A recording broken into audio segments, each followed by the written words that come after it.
lang para hindi ko mapuntahan. So dapat may ganun tayo. Di ko naman sinasabi na New Year's resolution yan. Pero dapat may mindset tayo na ganun. Dapat kasama sa mga plano natin ang gawain nito. Isa pa, Lord, pag tinopak ako, hindi ko idadamay ang iba. Sabi mo nga sa katabi mo, alam mo, sige, sabi mo, alam mo, pag tinopak ako, mula ngayon, hindi ka madadamay. At ang pamilya ko. Yung katabi mo, baka pwedeng ano yan. Diyan parang hindi ko naniniwala kay Chea. Dapat maniwala ka sa kanya. Di ba dapat may mga ganun tayo? Meron tayong mga bagong new thing, hindi natin pinapangako. Pero dapat may nilook out tayo. Dapat kung napakatamad ko ng 2025, dapat ngayon medyo sumipag naman ako. Di ba? Hindi ako sumusunod, pero dapat may ganun tayo, may ginugol tayo. Ang tawag ko dyan ay ginugol. Ang tawag ko dyan ay pinapangarap mo. Hindi yung kung ano-ano ang mga pinapangarap natin kasi for sure magpipayo tayo. So tingnan natin. Let's go on verse Luke chapter 5 verse 36 to 39. Maganda siya. Ang ganda ng kwento. Ang ganda ng parable na binigay ng Panginoon. He told them this parable. No one tears a piece out of a new garment to patch an old one.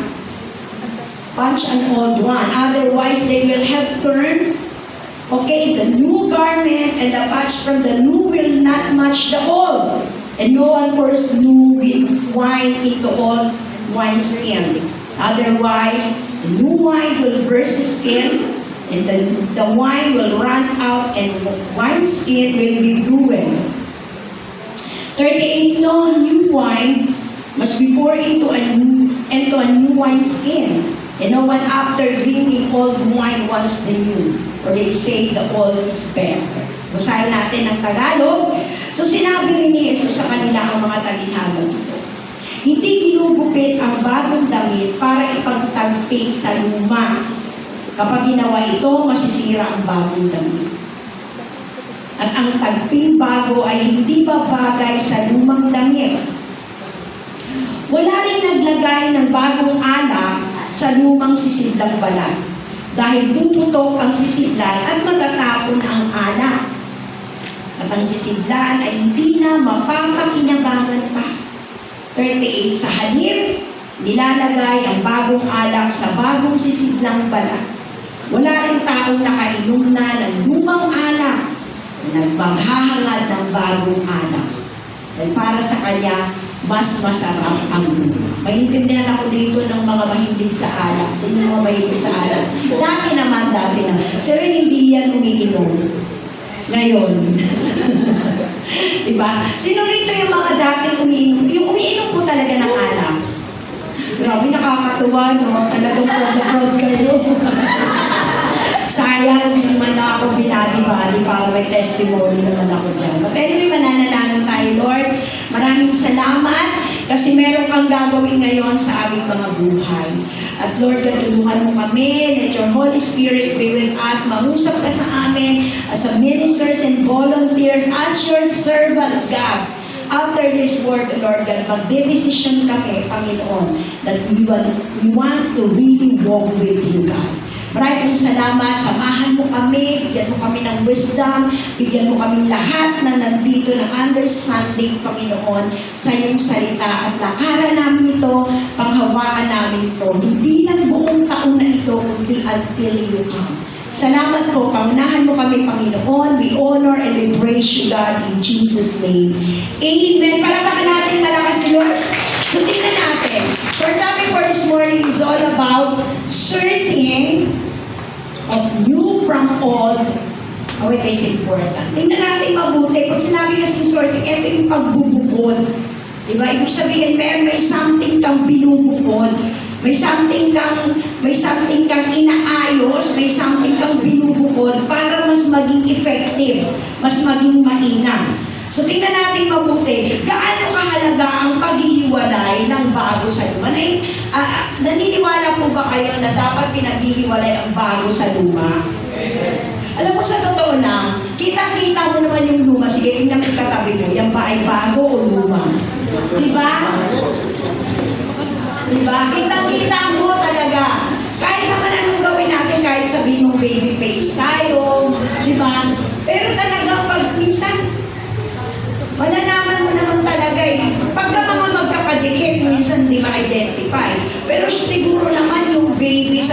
years old, kaya mo i-identify. Yung amoy lang ng paa nung 12 years old, di ba? Siguro alam mo rin i-identify ang senior sa youth. Tama ba? Basta alam mo, hindi ko sinasabing ano na tayo, mga luma na tayo. Ang sinasabi ko lang, lagi importante, alam natin at nakikita natin ang kahulugan ng pagbubukod, ng sorting. Kailangan nakita natin kung gaano kahalaga ang pag-iwalay ng bago sa luma. At tutulungan tayo ngayon ng salita ng ating Panginoon, ng kanyang binitawang matalinhaga upang makita natin ang ika-importantehan ng bagay nito. Number 1 is being wise. Luke 5:36, he told them this parable, no one tears a piece out of a new garment to patch an old one. Otherwise, they will have turned the new garment and the patch from the new will not match the old. So sabi niya, wala nang sino bang magpupunit ng bagong damit para tagpian o tapalan ang lumang damit. Walang matino na gagawa. For example, ikaw ay nagtatahi. Diba? Ikaw ay magtatapan. Kapag luma siya, sisirain mo yung bago at ilalagay mo doon sa luma, hindi siya pwede. Kahit nga ang sinulit, kailangan pag itim yung ginamit, itim din eh.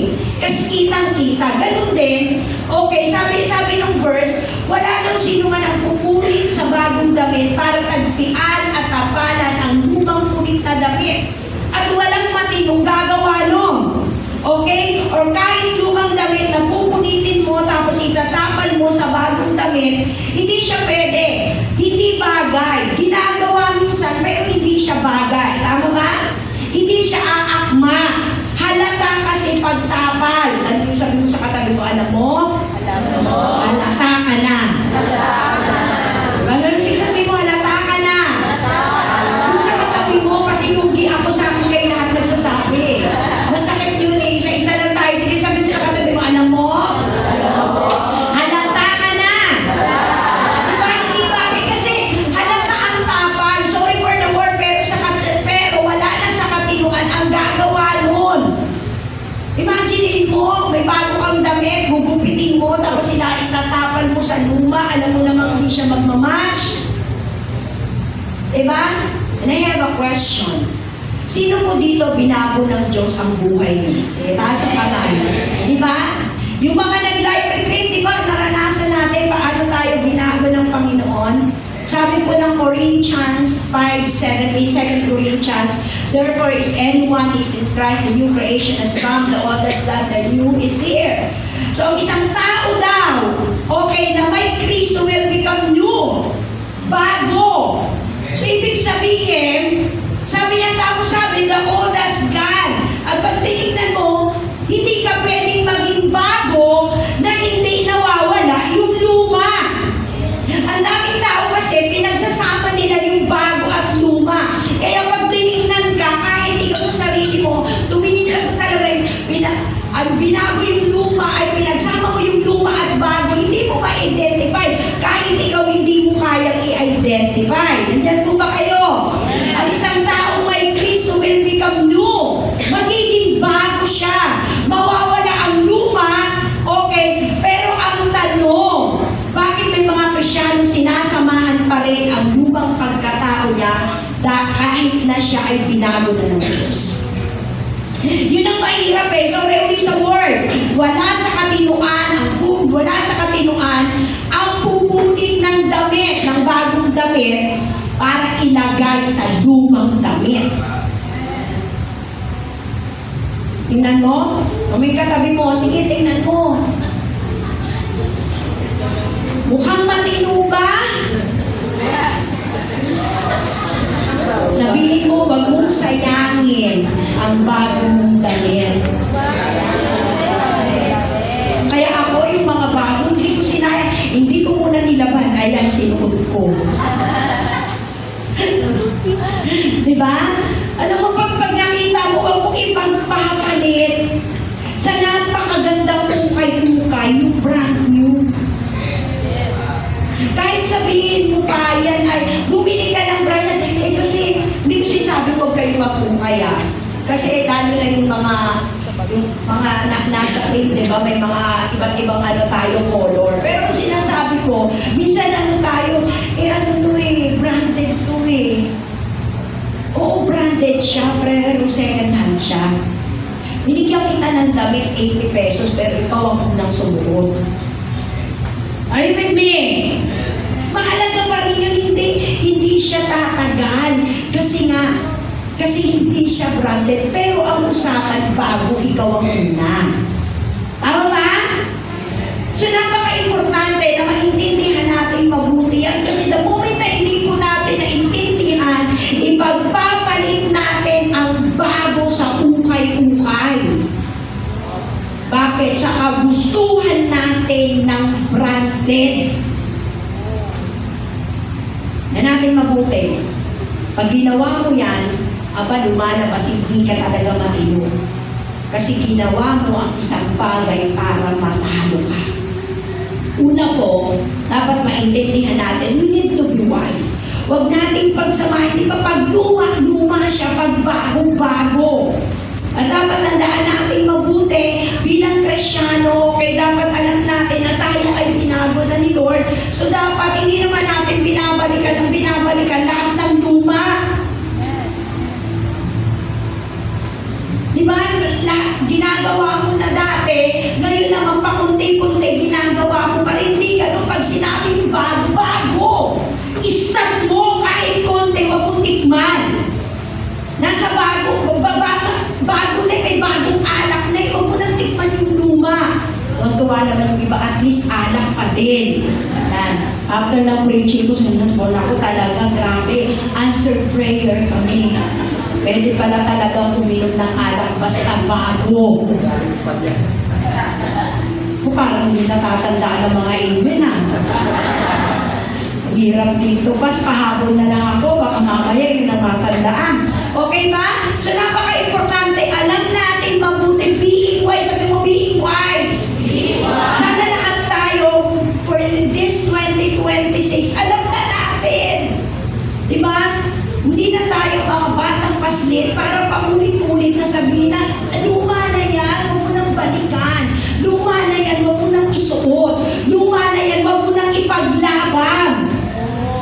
Diba, just being wise in order for us, okay, na makita ang pinagagawa ng Panginoon sa ating lahat. Para makita natin kung anong kahalaga. Kasi the moment na hindi ka talaga naging wise, hindi mo makikita ang kahalagahan ng pagbubuklod kung ano ang bago at kung ano ang luma. Kasi karamihan sa atin masyadong matapang. Kahit alam natin na luma, pinaglalaban pa rin natin.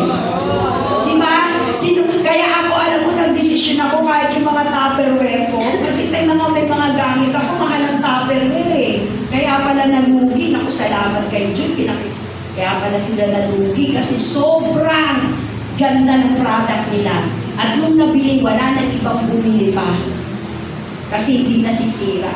May mga gamit ako may mga kaldero pa ako na mga wala ng tangkay. Mahal na mahal ko Kasi regalo pa yun, nung unang wedding ko pa yun Di ba, wala kasi mahal na mahal ko siya. Pero ano pinagtatatapon ko na? Binigay ko na lang dun sa para ibenta. Washing, tinapon ko na din. Tatapon sana ako ng anak pero blessing pala yung mga anak hindi ko matapon Lahat kasi baka merong luma na hindi mo naman napapakinabangan, hindi naman na magagamit, di ba? Pero ang hilig natin pag-isa, kaya minsan yung bahay natin ang gulo, ako ganun Alam mo ba si Nanay Aida pag pumapasok sa bahay namin, maingay yun. Dahil ko na lang sasabihin, mamaya nandito na siya Okay? Ngayon, babay talaga. Ganun, kaya Chino, tanggalin mo siyempre, pag maliit ang bahay mo, maraming makalat, hindi kagaya kung malaki, meron kang nagaya ng lahat. Pero alam mo, sa totoo lang, pag luma, itapon mo na. Kung hindi, sino ito yung nagdadamit ng, alam mo yung labas na yung, labas na yung ulit mo, pero, di ba, binigyan ka na ng yung libro, ay, ano yan, ito gusto ko. Di ba? Gusto mo pa rin mo, maganda naman yan. Pero sa tingin ninyo, ako may ganyan ako iniingatan ko eh. So, binigyan niyo ako ng damit, tapos pumunta kayo sa akin, tapos kita yung pigi ko. Ito kasi gusto ko eh. Sige, ganito gawin natin. Lahat ng mga lasma natin, wasak-wasak na ibigay na natin kay Red kasi yan pala ang gusto niya. Iba magbago, sabi mo. Hindi ko sinasabi huwag tayo magkaroon ng sentimental value. Pero kung, alam mo yun, kung ang minamahal naman natin ay hindi na yung bahay natin, yung mga dagana, itago na natin. Diba? Wala naman akong ibang ine-example kundi buhay ko, diba? Minang din naman yun eh, nag-alaga kami ng daga eh. Pami. Itapon mo na. Are you with me? So be wise. Ganun din yung tayo, yung pagkatao natin. Ang dami-daming mga bagay na kailangan bago. Pero bakit nandun ka pa din sa luma? Inago na tayo ni Lord, pero wala ka pa rin wisdom para yakapin yung bago. Ano pa? Number 2, all will be wasted. Luke 5:37, and no one pours new wine into old wineskin. Otherwise, the new wine will burst the skin. The wine will run out and the wineskin will be ruined. Tingnan po mabuti. Kanya sa damit, ang illustration, gayon naman sa alak mismo sa wine. Tingnan natin yung mga bagay na present doon. May picture ba tayo dyan? New wine. Kaya pag tinignan natin, ang ganda ng mga lalagyan dati, di ba? Pag tinignan natin yung image, ang new wine, napakataas ng acidity po niyan. At pag tinignan natin, commonly ang alak ay i-peppermint pan. Napanood ako niyan eh, kay Coco Martin, tsaka dun sa ano eh, may ano sila ng alak. Kailangan talaga parang iburo mo para habang tumatagal daw sumasarap. Kung ikaw ay manufacturer po, that time ang ginagawa mo ay i-peppermint mo yung alak. Ibig sabihin, ibuburo mo. Kasi ang alak, pag ikaw ay manufacturer, habang tumatagal siya, sumasarap daw siya. Para maibenta mo, ibuburo mo, meaning matagal pa para magamit ito kasi maasim pa pag nagsimula. So tingnan natin, sabi ko nga gano'n, ano ang mga bagay na meron dito? All the wasted. Tingnan natin yung new wine. Okay? So importante makita natin yung mabuti, maintindihan natin kasi sa umpisa, makita mo, sa umpisa, maasim pa yan. So i-ferment kayo niyan. Ibuburo kayo niyan hanggang sumarap at habang tumatagal, sumasarap daw siya. Okay? And letter B is the wineskin. Okay, pag tinignan natin yan, ayaw po, kitang-kita mo, gawa yan sa balat ng hayop. Commonly, ang ginagamit mo dyan, mga goat o sheep. Siyempre, habang tumatagal, pakita mo naman, lumulutong. Bakit? Kasi yung mga biyahero po niyan, okay, ang ginagawa, may dala-dala nila yan, nabibilad dyan sa araw. So, may tendency yan, nalulutong. Are you with me? Now, kung pag nakita natin yung verse, wala daw maglalagay ng bagong wine, bagong alak, sa lumang lagayang balat. Kasi papuputukin daw ng bagong wine yung lumang lalagyan. Are you with me? So pag bago siya, hindi mo siya pwedeng ilagay sa lumang lalagyan. Bakit puputok? So kasi hindi nga pwedeng pagsamahin yung bago sa luma. Kasi yung bagong wine, mataas ang acidity due to its fermentation process. Bine-ferment pa, binuburo pa, mataas ang acidity niya. Tapos ilalagay mo sa lumang balat, ay ibang klase yun. Sino rito kumakain ng chicharon? Sino rito, parang pag nagpe-preach na ako, naririnig ko may kumakain eh. Alam mo po, tingnan mo po pag kumain ka po, ang tagal-tagal na ng chicharon. Pag iyan po ay sinausaw mo sa suka, di ba maririnig mo? Napansin ko ba yun? Maririnig mo yung ingay niya eh. Kahit ano, lalo na pag kinain mo, talaga maingay. Pero tingnan, madidinig mo, ano maririnig mo? Hindi yung ingay, maririnig kang pumuputok. Are you with me? Kaya nung sabi ng verse, masasayang daw. Pag yung wineskin ay hinalo mo, yung wine, okay, ay hinalo mo sa wineskin, masasayang. Yung new wine sa wineskin, pag ipinagkakalo mo, masasayang. Are you with me? Hindi siya pwedeng pagalo. Ano, kaya sabi ng verse, masasayang. Matatapon Tapos masisira pa yung sisidlan ng alak. So kung ikaw ang manufacturer, pambihira, lugi ka. Tama ba? So yung nilagay mong alak na bago, new wine, nilagay mo dun sa lumang lalagyan, pambihira, pareho kang malulugi. Sayang yung alak, lalo na kung business ito. Sayang din yung sisidlan, pwede pa itong magamit sa iba. Kunin natin ang symbolism. Okay po ba yun? Did you get me? Kunin natin, tingnan natin mabuti. Tayo po, ako, ikaw, it is you who had a new life with Christ. Huwag mong isama ang luma mong pagkatao kasi masasayang yung bagong ikaw. Bakit masasayang? Kasi may magandang buhay na naghihintay sa'yo katulad ng alak na yan. Ang alak habang tumatagal, lalong sumasarap. Maniwala po kayo, ganun din ang buhay ng Kristyano.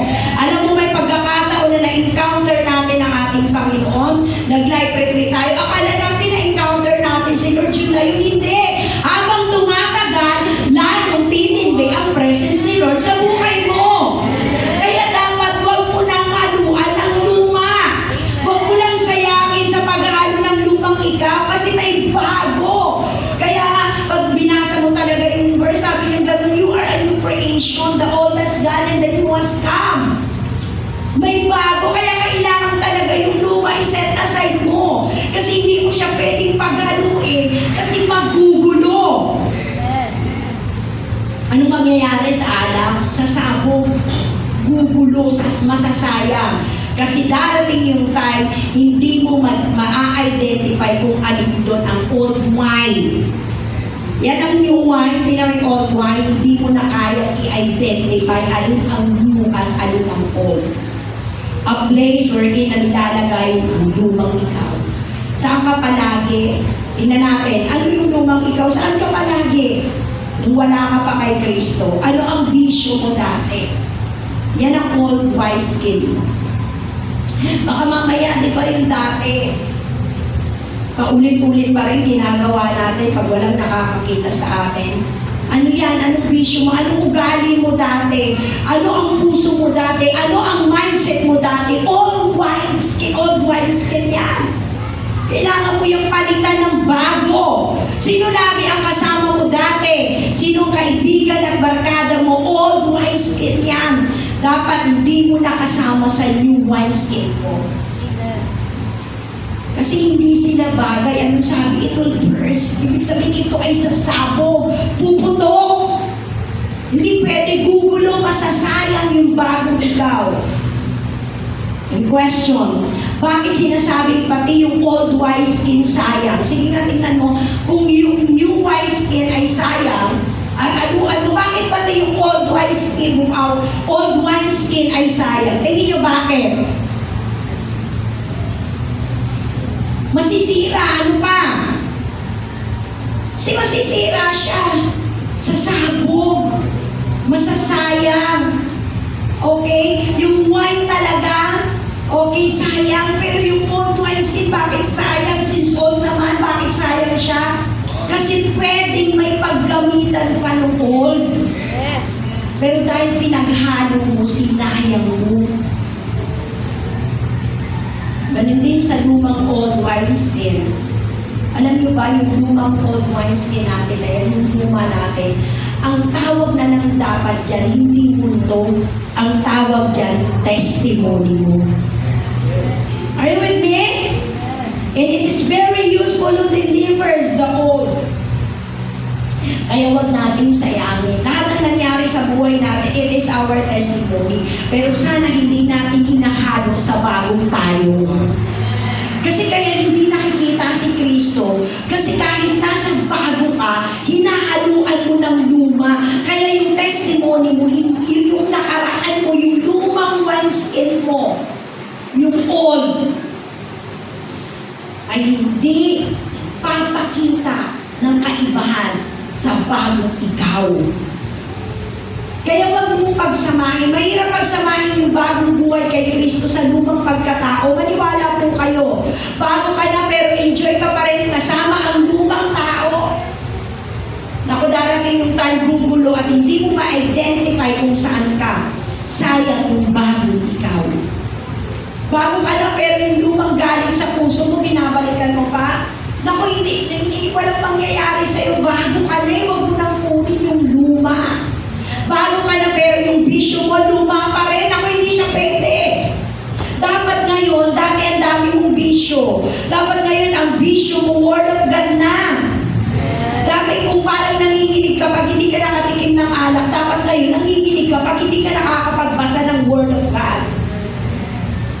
Imaginein mo na pag may nagyayaya sa'yo, dahil pag niyaya ka ng alak, pambihira, hindi mo alam gagawin mo. Pero ngayon, dapat pag niyayaya ka, okay sa gawain ng Panginoon, you are so excited with it. Pero kung pareho lang, saglit lang may problema, baka meron pang luma.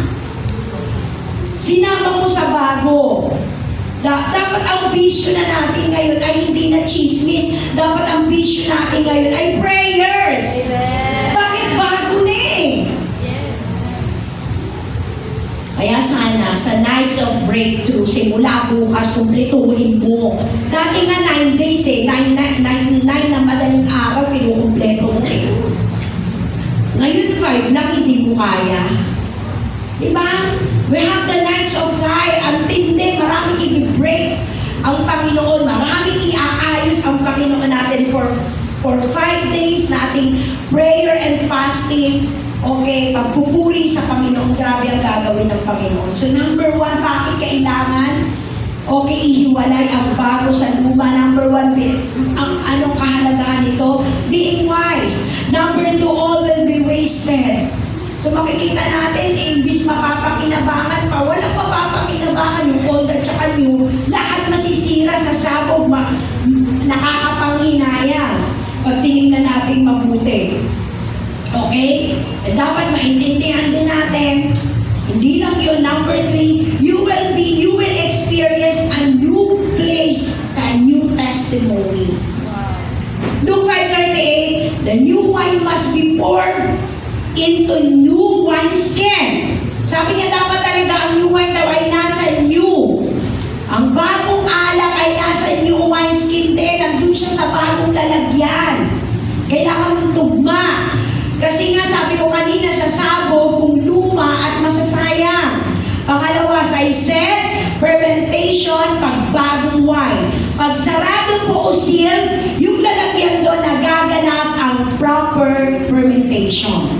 Kasi pag tumagal yung lumang wine, mas sumasarap, syempre masarap, mas mataas ang value pag binenta. Bakit kailangan ng certain sa old? Because of something greater that is going to happen. Bakit kailangan i-sort? Bakit kailangan pagbuodin? Paghiwalayin yung old sa new.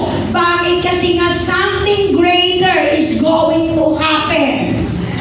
Huwag na natin ipilit na pagsamahin kasi nga hindi nga siya papatok, hindi siya masarap, masasayang, masisira sa sabog. Anong gagawin natin? Kailangan natin i-sort, kailangan natin paghiwalayin, pagbuklurin. 1 Corinthians 2:9, however it is written, what no eye has seen, what no ear has heard, and what the human mind has conceived, the things God has prepared for those who love Him. So, ibig sabihin, new life will bring greater joy. Are you with me? Amen. May kaakibat. Alam mo ba bakit pinabalikan mo yung luma? Kasi akala mo sa luma, masaya ka. Are you with me? Akala mo kasi yung luma, masaya ka eh. At malungkot ang sumunod kay Lord. Mali ka, listen to me. Pag iniwan mo ang luma at lumakad ka sa bagong bigay ng Diyos, maniwala ka, sa simula lang siya malungkot. Pero habang tumatagal, masaya siya kasi habang tumatagal, sumasarap siya.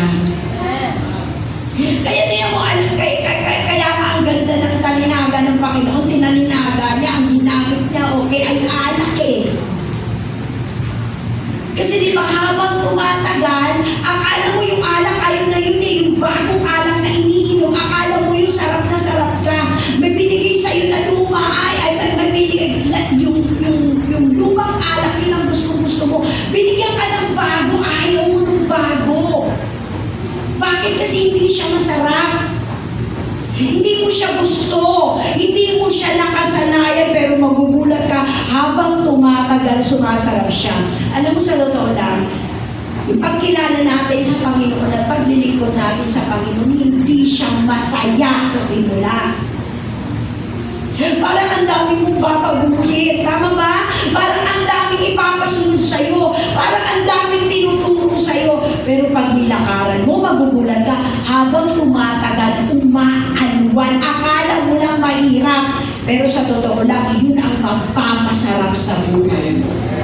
Kasi sa totoo lang tayo, ang hirap natin bigyan ng bago. Kasi nandun tayo sa luma. Bakit? Kasi nasanay tayo sa luma. Tested na natin yung luma. Di ba minsan gano'n? Kaya nga may mga ano ngayon may mga bagong mga appliances na mga bago na nag-rise. Ayaw yun, lalo na yung mga dati. Ayaw nila Kaya anong ginagawa? Hindi po yan din po yun. Diba? Yung Asahi. Diba pag sinabi mo, hindi, ang gusto ko talaga standard Dahil ako gusto ko standard Kasi kung natatandaan ninyo, meron, nasa baba na siguro, 2 years old si Kim, yung electric pa na yun. Kung napansin ninyo, may standard dito na kulay blue. 2 years old si Kim nun. Binili ko yun.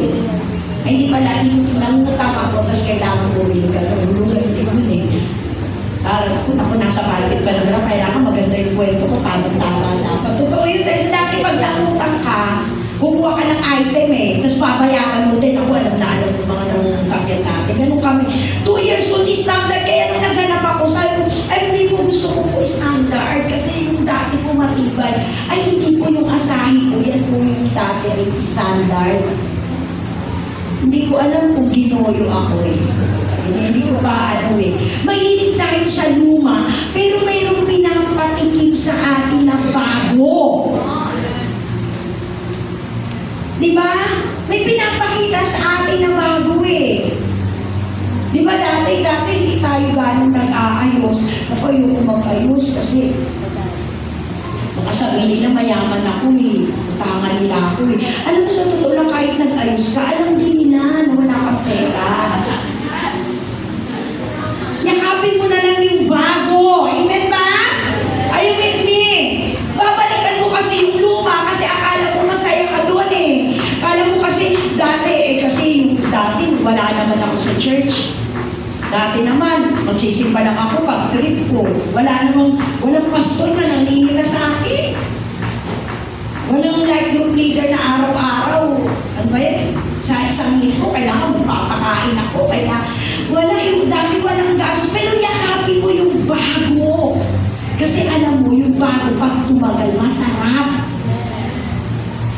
Yung luma ay hindi mo pwedeng pagsamahin sa bago. Number 4, there's craving for new.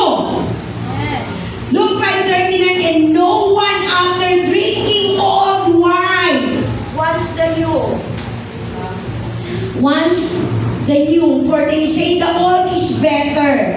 Ang ganda ng illustration. Pag ininom mo daw yung old wine, kasi masarap yun, fermented yun, hindi mo nagugustuhin yung bago. So bakit mahalaga na ihiwalay na talaga natin yung bagong tayo sa luma nating pagkatao? Kasi mawawalan ka na ng gana sa bago. Kasi yun yung nakasanayan mo Sanay ka tanghali magising, alas 7 ang service. Are you with me? Nakasanayan mo Sanay ka Hindi dahil masasama tayo, kundi hindi natin kasi mapaghiwalay yung bago sa luma. Dati kasi hindi ka Kristiyano. Dati kasi ang paniniwala mo, iniintindi ka ni Lord. Mahal ka lang ni Lord. Nung naging bago ka, di ba, the old has gone, tinapon mo yung dati. Alam mo na kailangan si Lord ang unahin mo. Hindi ka iintindi ni Lord, ikaw ang umintindi sa Kanya kasi may plano siya. Are you with me? Kaya dapat alam mo, di ba may craving ka? Okay? Kasi mawawalan ka ng gana sa bago. Kasi babaguhin ng bago ang luma mong buhay. Kung sino rito gusto ng pagbabago?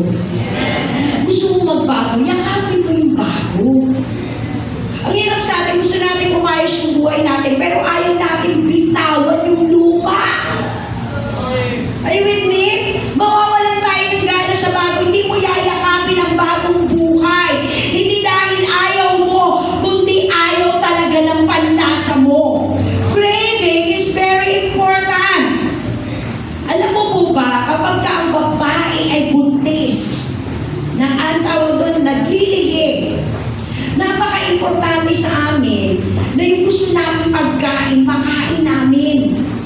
Bawa, gusto ng asawa mo yung inom mo. Ngating niya, pabayaan mo na. Ipatahi mo na lang. Hindi ibig sabihin, importante yung sa amin ako dati. Grabe ang ano ko eh. Grabe yung cravings ko. Hindi ko alam kung bakit gano'n na. Nagnanakaw ako ng bigas eh. Parang di na normal yun eh. Diyan sa kanila, yung tumadakot ako, tapos kinakain ko po, tapos pag uwi, nahalagay ko yung sa gas.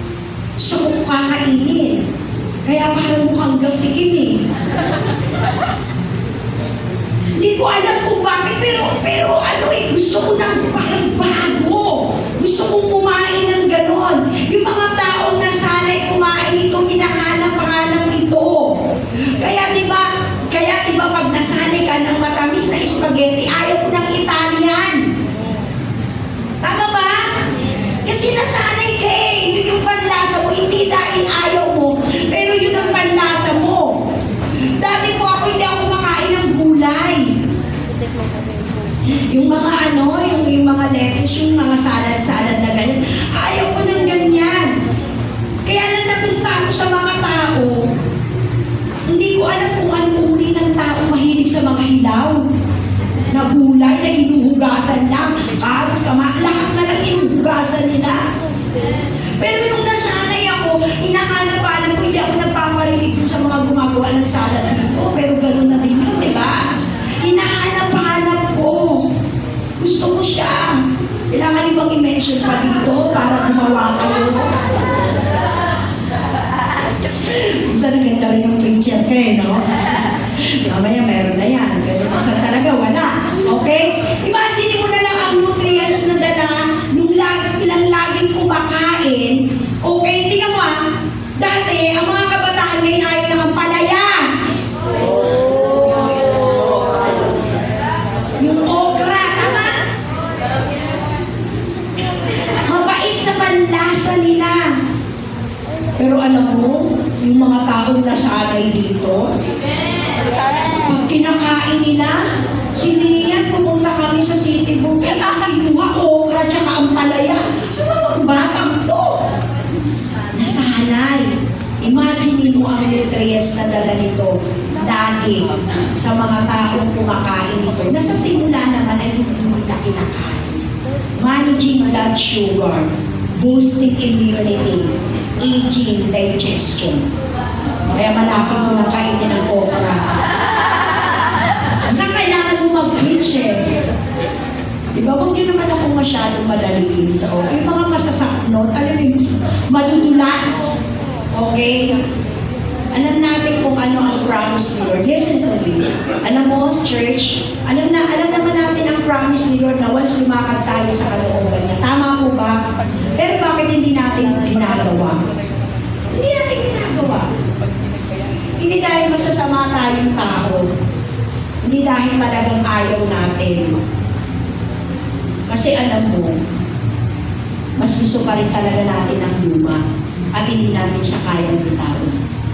Kaya minsan may perception tayo, lumang pananampalataya, lumang galaw, mahilig tayo sa luma.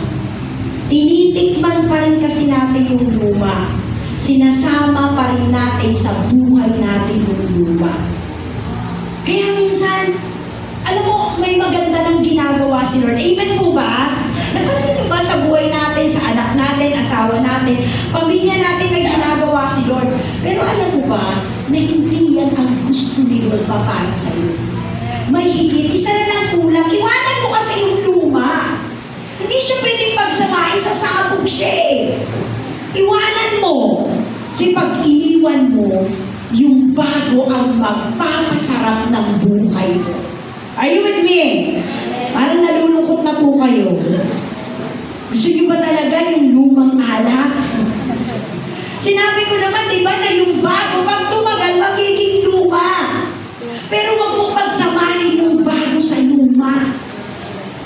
Importante po yan. Dapat may craving tayo palagi sa bago.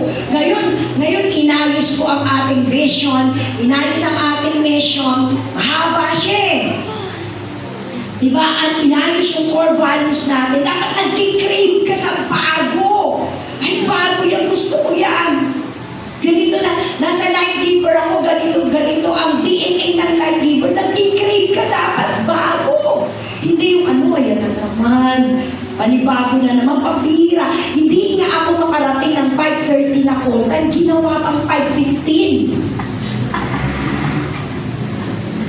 Diba siya yung mga music dito, I do appreciate you. Grabe talaga yan, lalo na pagka mga December hanggang February, naku, ma-appreciate ko po kayo. Sobra. Pero yun yung bago, yakapin mo. Kasi pag niyakap mo yung bago, tatagal yan, habang tumatagal, magiging lumang magpapasarap ng buhay mo. Mahirap lang talaga sa simula. Mahirap talaga sumunod kay Lord. Yakapin mo may first fruit, yakapin mo yung bago. May giling, yakapin mo yung bago. Ano ka, ikaw ay isang magaling na life group leader, yakapin mo, wag mo nang kunin. Wag mo nang balikan yung luma. Dapat bago. Tatlong bagay, identify. You're new from old. I-identify mo. Napaghalo mo kasi. Napansin niyo po ngayon? Napagsama natin yung luma nating pagkatao sa bago nating pagkatao. Napag-join natin. Akala mo okay lang, akala mo parehas lang, pero i-identify mo ngayon.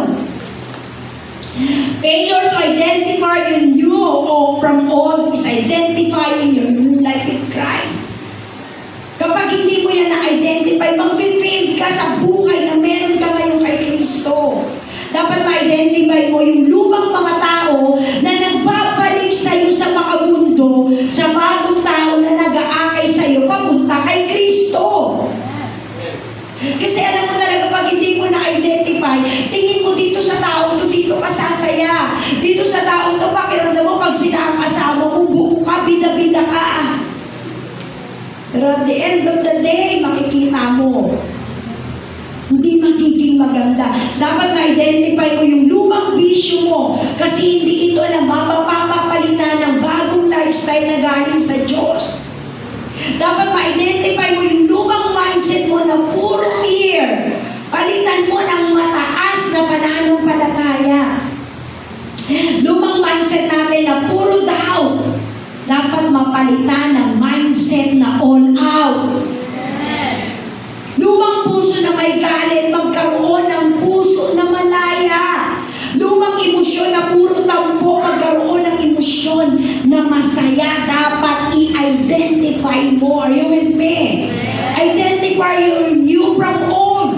Tingnan mo. Dapat ganun tayo. Dapat in a year ngayon, 2026, na i-identify mo naman. Huwag ka na mag-compromise. I-identify mo.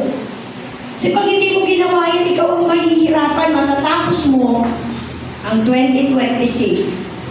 Oo, magiging masaya ka, pero maniwala, listen to me, hindi mo mabubulsay yung pinaka-pinagagawa ni Lord sa iyo. Sasaya ka lang, pero hindi mo talaga si Lord mapapasaya. Kasi napapasaya ang Panginoon kapag yung gusto niya ang ginawa mo. Pag tayo na, ang gusto natin, tayo naman sumasaya.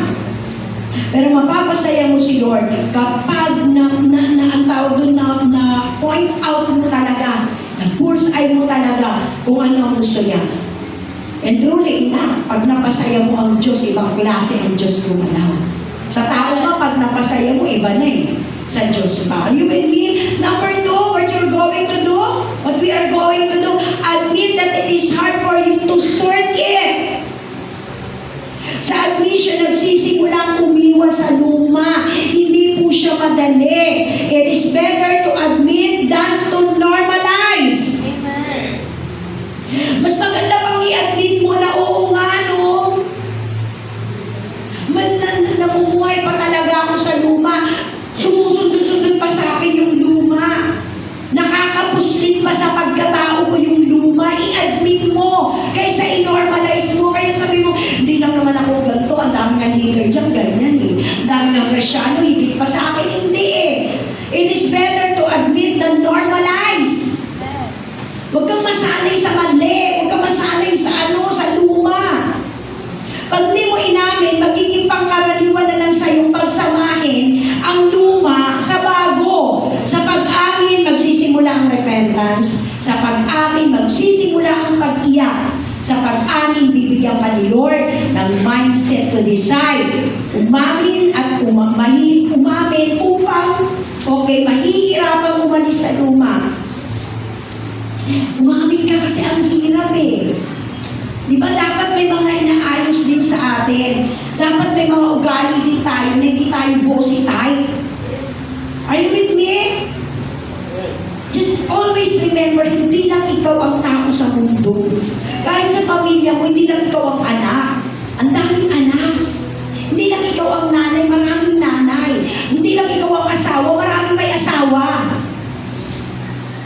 Because sa ating lahat, isa lang ang boss, si Lord lang yun.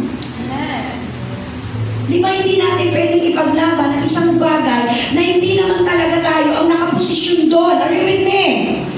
Mahirapan tayong iwanan at ipaglaban mo ang bagay na minumulto ka ng luma. Kailangan talaga itapon ang luma. Listen to me. Admit that it is hard for you to sort it. Mahirapan kang iwanan at ipaglaban na masipag ka kung ang totoo ay tamad ka talaga. Ay, hindi naman ako tamad. Pagod lang ako. Hindi, tamad ka talaga. Maraming ganun. Kasi kung kahit pagod ka, gagalaw ka eh. Ano ba?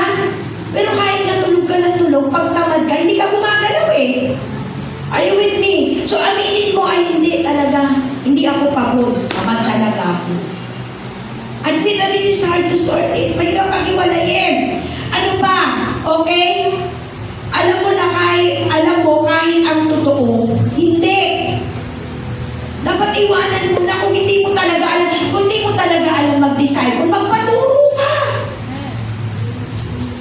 Huwag mong gamayin ang isang bagay na alam mong hindi mo pa alam. Luma na yung alam mo eh. Ako alam mo sa totoo lang, ang tagal ko bago ko naiwanan ang evangelism explosion, ang EE. Kasi nasanay ako eh. May journey tayo ngayon, may process tayo lang ginagamit. Gamitin natin! Are you with me? Diba, isort mo, magaling ka kahit ang totoo, hindi naman talaga. I mean, mahirap iwanan ang compromising spirit. Kasi at the end of the day, ang tao, para ipaglaban, ang hindi dapat ipaglaban dahil alam niyang mali, ang gagawin niya ay mag-compromise. Are you with me? Kapag alam mo na hindi mo kayang gawin, isa lang naman ang gagawin mo, ipaglalaban mo eh, kahit alam mo na hindi naman talaga. Diba? Basta alam mo mali, dapat alam mo, admit that it is hard to sort it. Ito yung mali, ito yung tama. Ito yung tama, ito yung mali, hindi ko siya pwedeng pagsamahin. Number 3. Have Jesus the author of sorting anew from all. Una, identify your new from all. Alamin mo, anong bago sa hindi. Pangalawa, admit that it is hard for you to sort it. Hindi siya madali. Kasi marami tayong bibitawan. Marami tayong mga pagkatao na ayaw natin bitawan mula noon hanggang ngayon. And number 3, have Jesus, the author of sorting anew from all. Jeremiah 31 to 33, the days are coming, declares the Lord, when I make a new covenant with the people of Israel and with the people of Judah. It will not be like the covenant I made with the ancestors when I took them by hand to lead them from Egypt. Because they broke my covenant, though I was husband to them, declares the Lord. This is the covenant I will make with the people of Israel after that time, declares the Lord. I will put my law in their minds and write on their hearts. I will be their God and they will be my people. Pag tingin naman verse 32, yung covenant na tinutukoy dito is what is written on the first book of Torah. Nandito yung covenant nandito yung 10 commandments. So, pag tinignan mo, okay, nag-prepare to follow it dahil may mga kailangang gawin. Kaya lang sabi ni Lord, I will make a new covenant. Kaya yung, di ba yung una, pag nagkasala ka, mag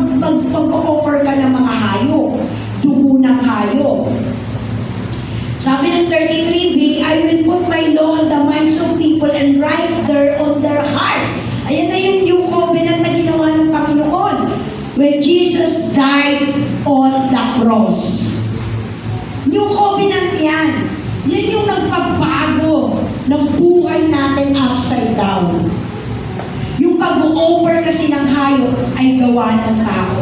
Pero nagkasala ang tao, tapos Diyos pa ang gagawa ng way out, iba yan. Kaya ang tao may Jesus, totoo, talaga ang promise niya.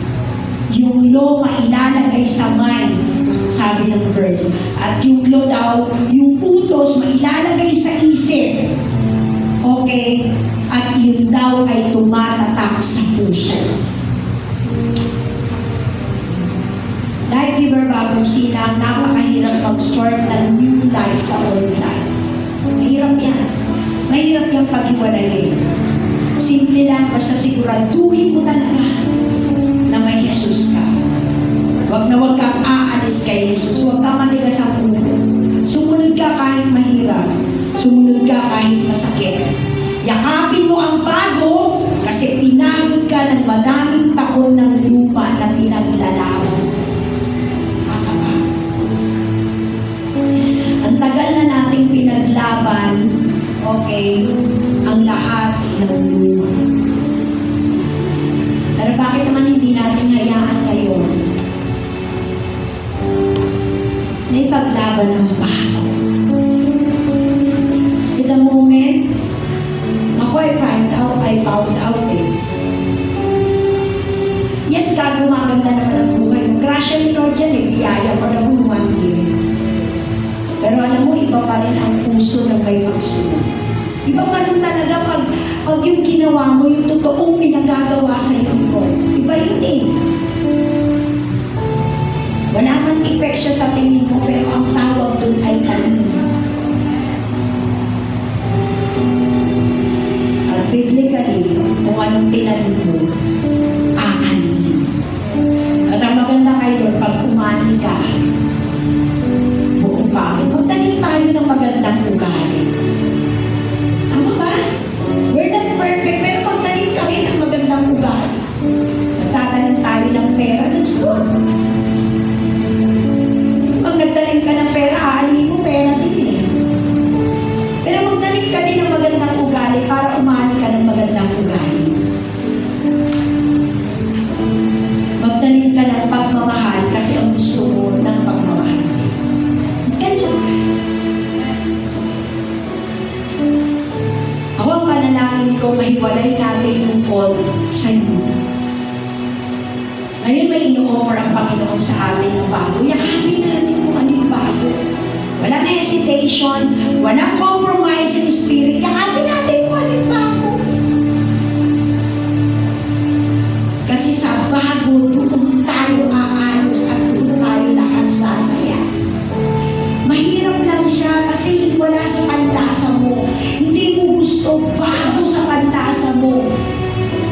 Subukan nga natin, di ba, pagka may handaan. Di ba, ang una naman natin kinakain kung ano yung may panlasa tayo. Yung mga bago na nakikita mo, ayaw mo eh. Lalo na natikman mo siya, may bago sa isang handaan, tumikim ka. Tapos pagtikim mo, hindi mo gusto yung lasa. Pero magugulat ka, bakit sila gusto yung ayaw mo? Kasi nasanay sila eh. Tinikman nila yun eh, yung una ayaw nila. Pero dahil kalooban ng Panginoon, nung natikman nila, inahalahan. And listen to me, no one could ever change each and every one of us. Hindi ka kayang i-convince ng kahit na sinong tao sa pagbabago. At hindi kayang tampanan ng pagsisimba mo ang totoong bago pagkatao. Si Lord lang ang nakakaalam lahat. The best thing that we can do is yakapin kung ano ang bago. Mahirap. Mahirap talaga. Pakahirap iwanan ng luma. Pero baka ang mangyari sa'yo, sa sobrang ayaw mong iwanan yung luma, parehong masayang. Kasi sasabog yung luma, matatapon din yung bago. at the end of the day, wala kang pakikinabangan. I want you to close your eyes. Hallelujah.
Right now, I want you to think about it. So, kung malaman mo, na trust in the Lord with all your heart and lean not on your own understanding. In all your ways, acknowledge Him and He will direct your paths straight. Sa pagsusort ng luma sa bago, ay napakahirap. The first Sunday of this year, sama-sama tayong yumakap sa bago. Hindi bago sa paningin natin, kundi bagong binibigay ng Diyos na gawin natin. Kasi pag niyakap mo ito, it will be fermented. Hindi agad masarap. Binuburo pa. Pero dahil niyakap mo ang bago, yung pagyakap mo sa bago na yun, aakma yun sa panlasa mo pagdating sa tamang panahon. We will come in the presence of God. Palilisayan ang puso natin sa Panginoon. Kabalin natin ngayon ang ating mga sarili sa pagluhod sa altar. Come on. Now there is open for us from here. The day to God. Lord, tulungan mo ako. Hindi ko talaga maialis, maitapon ang luma. Sa'yo lang ako naniniwala. Hindi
na kahit mahirap, napakahirap sumunod sa iyo, pero hindi kami aalis sa iyo hanggat hindi namin nasusunod ang ipinagtuturo sa iyo.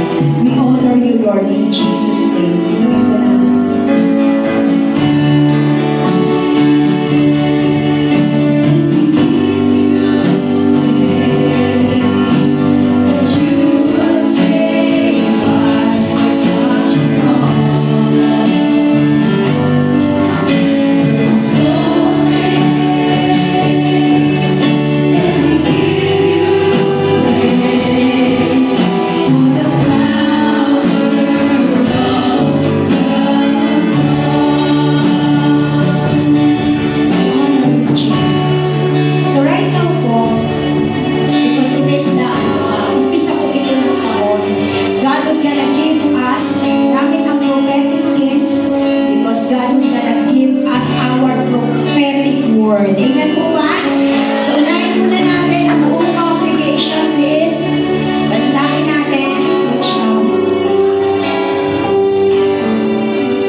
without you. At habang sumusunod kami sa iyo, tinatago namin lahat ng luma in Jesus' name. Tulungan mo kami yakapin ang bago, Panginoon. Gaano man kahirap, Lord God, gaano man kasakit, pero Lord, at the end of the day, pag kami, Panginoon, ay sumunod sa iyo, ito ay aakma na rin sa aming panlasa. Lalakaran namin, eventually, Panginoon, ay gagawin ka patiling pagbabago. Hindi lang kami, kasama ang buong congregation na nandito ngayon sa lahat ng ipaggagawa mo sa amin. We sealed it by your blood in Jesus' name. The power of the Holy Spirit sa pangalan ni Jesus. We honor you, Lord, in Jesus' name. Amen. Amen. Grabe. So, picture tayo.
Amen. Ito nakakapunta na muna kayo sa inyo. Sabi.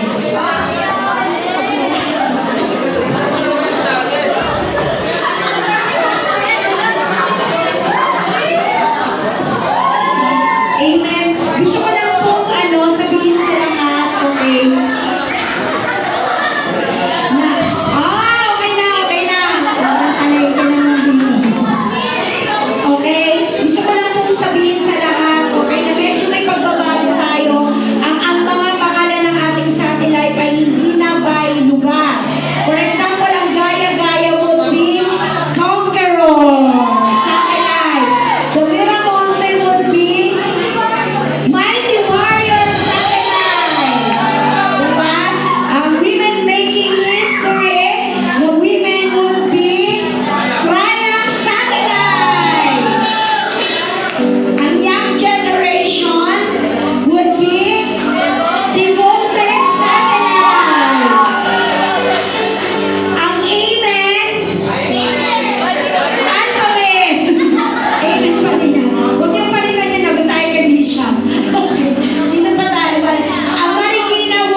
So, si Pastor Obi po yung preacher. Okay, and of course si Lala.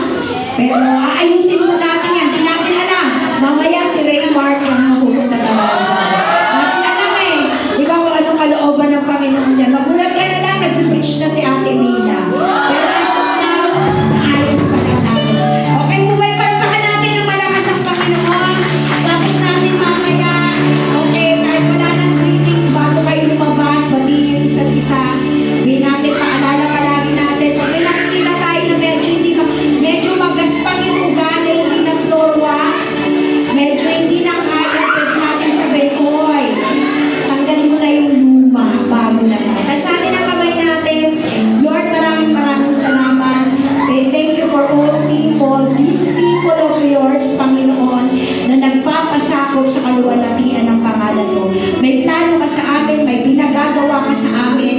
Lord, I pray for all the life group leaders, life group mentors, Panginoon, the potential leaders as of now, pero lahat kami ay magpapasakop sa isa't isa, Panginoon, sa lahat ng pinagagawa mo. Kasi matindi ang proyekto mo for the life giver bagong silang. Hindi lang ito proyekto ng isang simbahan, pero proyekto ito ng iyong kingdom. Tulungan mo kami na magawa namin ang lahat ng naaayon sa kalooban mo. Lord, maraming mag-rise up na potential leaders in Jesus' name. Maraming babalik para humawak ng tao. Dalangin namin, Panginoon, tanggalin, iwasan, itapon, apakan ang lumang pagkatao. Yakapin ang bago at magsisimula kami, Panginoon, sa pamamagitan ng pag-ibig at grasya mo. Maraming salamat. Ingatan mo kaming lahat buong 2026. Give us discernment, give us wisdom, provide everything we need. Lord, we pray for a good health sa pangalan ni Jesus. Kami at ang aming pamilya ay ingatan mo habang kami ay nagbibigay ng buhay at naglilingkod. Kaming lahat, Panginoon, baguhin mo pa kami hanggang marami